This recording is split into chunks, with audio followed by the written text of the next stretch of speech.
बच्चे के पास जो भी टॉयज हैं, प्लास्टिक टॉयज, रबर डक्स, बच्चा उनको मुंह में डालता रहता है पूरा दिन।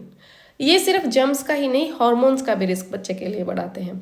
कुछ एक केमिकल्स, फॉर एग्जांपल थैलेट्स, ये इन टॉयज में बहुत ज़्यादा क्वांटिटी में डले होते हैं और ये केमिकल्स यूज़ किए जाते हैं सॉफ्ट प्लास्टिक को फ्लेक्सिबल और स्क्वीजेबल बनाने के लिए। प्रॉब्लम ये है कि जब बच्चा मुंह में इन टॉयज को डालता है तो ये केमिकल्स प्लास्टिक से लीच होके बच्चे की बॉडी में जाते हैं और एंडोक्राइन सिस्टम को डिस्टर्ब कर देते हैं। एंडोक्राइन सिस्टम जो है वो हार्मोनल बैलेंस को स्टेबल रखने के लिए होता है। स्पेशली अगर मैं बॉयज़ की बात करूँ तो रिसर्च दिखाती हैं कि थैलेट्स उन हॉर्मोन्स को अफेक्ट करते हैं जो मेल डेवलपमेंट के लिए बहुत इंपॉर्टेंट होते हैं, फॉर एग्जांपल टेस्टोस्टेरोन।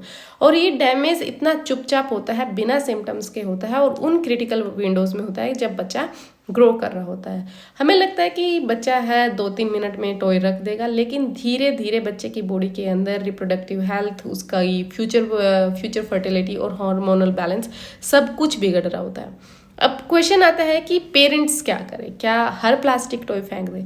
नहीं, कुछ सिंपल स्टेप्स करने। फॉर एग्जांपल अगर कोई सॉफ्ट रबर या फिर स्ट्रॉन्ग स्मेल वाला प्लास्टिक टॉय है वो बच्चे के लिए खरीदना ही नहीं है। ऐसा टॉय जो डायरेक्ट मुंह में जाता है और उसकी प्लास्टिक क्वालिटी अच्छी नहीं है तो वो बच्चे के लिए खरीदना ही नहीं है।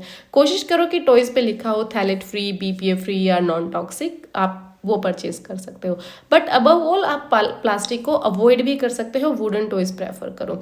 और आपके पास जो पुराने टॉयज़ हैं प्लास्टिक के, अगर वो चिपचिपे हो चुके हैं, स्टिकी प्लास्टिक हो गई है, तो उनको बिना सोचे फेंक दो। अगर आपके घर में से प्लास्टिक की स्मेल आ रही है या फिर टॉयज़ का सरफेस चिपचिपा लग रहा है तो इसका मतलब है कि टॉयज़ में से केमिकल लीच हो रहा है। ऐसे टॉयज़ को सबसे पहले बाय बाय बोल दो।